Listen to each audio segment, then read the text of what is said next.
दुखी क्यों रहते हैं और बुरे और पाखंडी लोग हमेशा खुश क्यों रहते हैं और मौज क्यों उड़ाते हैं? इसके दो कारण, दोनों ही कारण मैं आज आपको बताऊंगा। एक नगर में एक बीमार स्त्री रहती थी। उसकी 3 छोटी छोटी बेटियां थी। पानी में ही उसका पति गुजर गया था। अगर आप यह कहानी सुन रहे हैं तो पूरा सुनिए। इस कथा को आधा अधूरा छोड़कर जानने की गलती मत करिएगा, क्योंकि इस पवित्र कथा को अधूरा छोड़ने से आपको भी पाप लग सकता है। इसलिए इस कथा को पूरा सुन। आप शिव भक्त है तो भोलेनाथ का अनादर न करें। तीनों छोटी छोटी बच्चियों को पालने का भार बेचारी उस अबला पर टल गया। तीनों बच्चों को लेकर वह विधवा जाए तो कहाँ जाए, कुछ काम धाम भी नहीं कर सकती थी। ऊपर से श्रमा, उल्टी सीधी बातें उसे कुछ भी नहीं करने देती थी।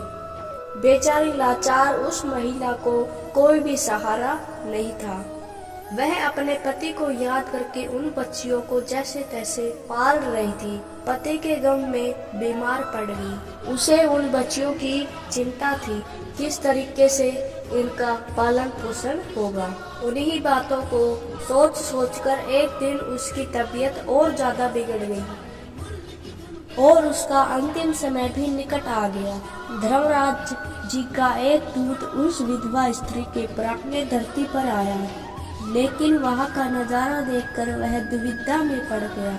उसने देखा महिला जमीन पर पड़ी हुई थी और उसके आगे पीछे कोई भी नहीं, सिर्फ उसकी 3 बेटियां उस कर पड़ी हुई रो रही थी। यह देखकर धर्मराज जी को दया आ गई और वह बच्चियां अपनी माँ को रो रो कर जगा रही थी।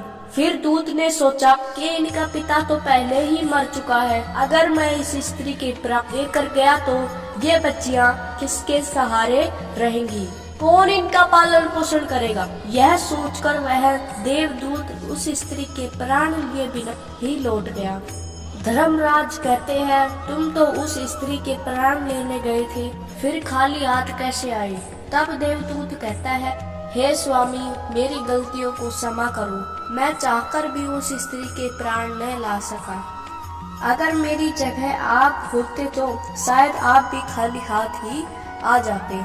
मैं उस महिला की बच्चियों का दुख नहीं देख पाया।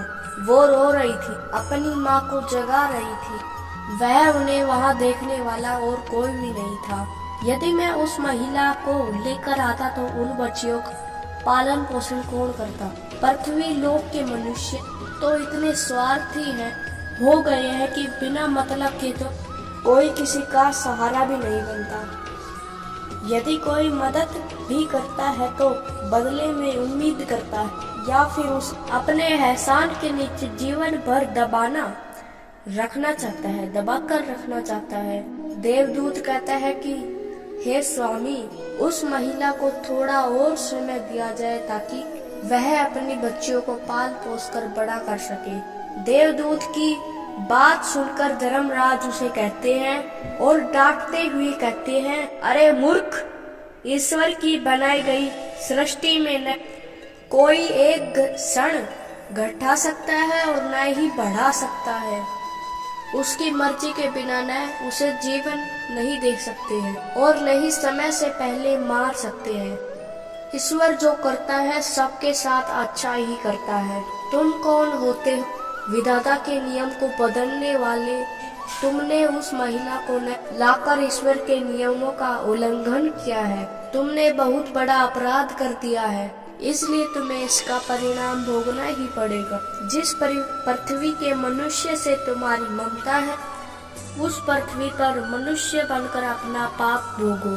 देवदूत कहता है कि हे स्वामी, धरती लोक से मेरा उद्धार कब होगा और कैसे होगा। धर्मराज कहता है, धरती पर जाकर तुम अपनी मूर्खता पर 3 बार खिलखिलाकर हंस लोगे, उस समय ही तुम्हारा उद्धार हो जाएगा।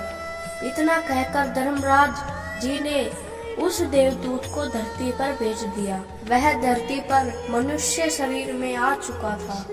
इसका अगला भाग